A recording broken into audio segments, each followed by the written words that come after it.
Të nderuar të pranishëm, më 2 korrik 1990, dera e kuvendit ju mbyll delegatëve të Kosovës.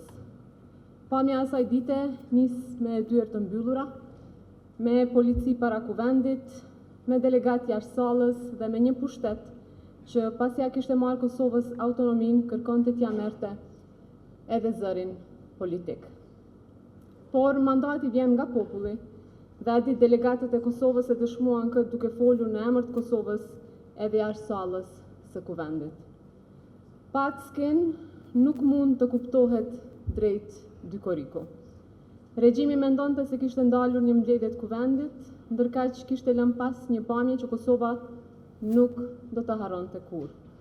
Delegatë që qëndronin jashtë sallës, por që kishin hyrë brenda historisë. Në atë kohë Kosova po përballej me dhunë të organizuar shtetërore.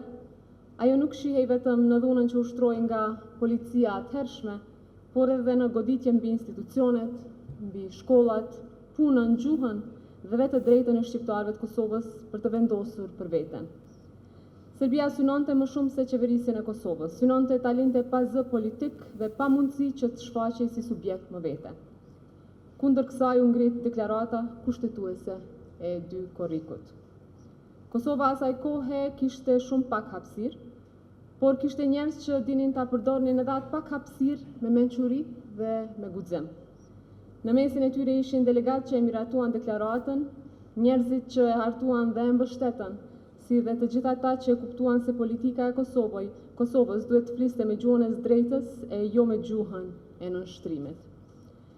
Në këtë histori, vend të veçantë ka akademik Gazmend Zajmi, një nga mendjet që i dha deklaratës qartësi juridike dhe rend kushtetues.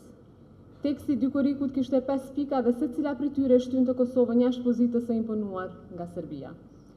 Deklarata përcaktoi aktin si vetvendosje politike, e vendosi Kosovën si njësi të pavarur dhe të barabartë në kuadër të federatës, përkatësisht Konfederatës Jugosllavisë dhe konfirmoi atë si bashkësi politike kushtetuese të qytetarëve dhe komuniteteve të barabarta.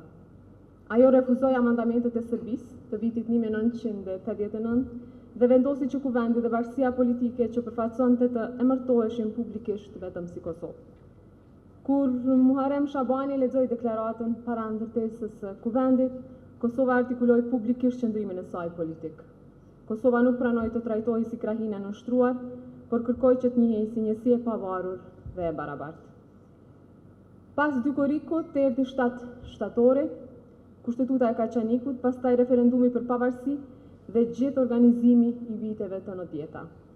Kosova u përpoq ta mbante veten në këmbë me institucione që krijoi, me shkollën shqipe, me universitetin, me jetën politike dhe me qytetarët që nuk pranuan ta merrnin si të përhershme padrejtësinë që u ishte imponuar.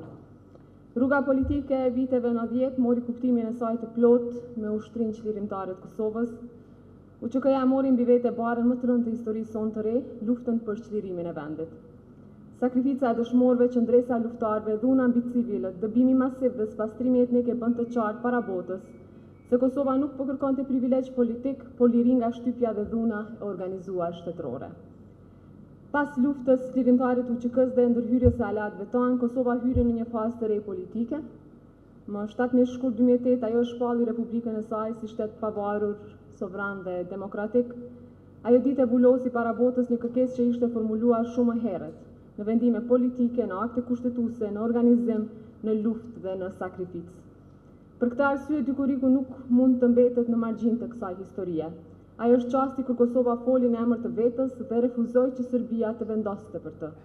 Me deklaratën kushtetuese, kërkesa për republikë doli nga thirrja politike dhe hyri në gjuhën institucionale të përfaqësuesve të Kosovës. Sot Republika e Kosovës i nderon delegatët e dy korrikut me mirënjohje të thellë dhe të përhershme. I nderojmë ata që janë në mesin tonë e i kujtojmë me respekt ata që nuk jetojnë më. Mirënjohja u takon edhe familjeve të tyre sepse politika në çaste të tilla nuk qëndron vetëm në dokumente, ajo kthehet në frikë brenda shtëpisë dhe në ankth për njeriu që ka marrë përsipër të thotë atë që regjimi kërkon ta ndalojë. Delegatët e dy korrikut nuk kishin as komoditetin e një seance normale, as sigurinë që e ofron një shtet i lirë. Përballë tyre ishte një regjim që kërkonte ta zhndronte dhunën në rend kushtetues. Kjo e vendos aktin e tyre në themelin politik të Republikës. Dhe sot, teksa kujtojmë dy korikun, duhet ta mbajmë të qartë kuptimin politik të asaj dite. Kosova nuk pranoi të flitej në emër të saj nga Serbia. Nuk pranoi që dhuna të bëjë rend kushtetues, nuk pranoi që vullneti i popullit të zëvendësoj me polici dhe me amandamente të imponuara. Republika e sotme nderon dy korikun kur e mbron sovranitetin e saj cep më cep, kur i mban institucionet në shërbim të qytetarëve dhe kur e bën të qartë se për Kosovën vendosin qytetarët e saj. Nderimi i përhershëm për delegatët e dy korikut, nderim për të gjithë ata që e menduan, e mbrojtën dhe e quan përpara idenë e Republikës së Kosovës. Ju falenderit shumë.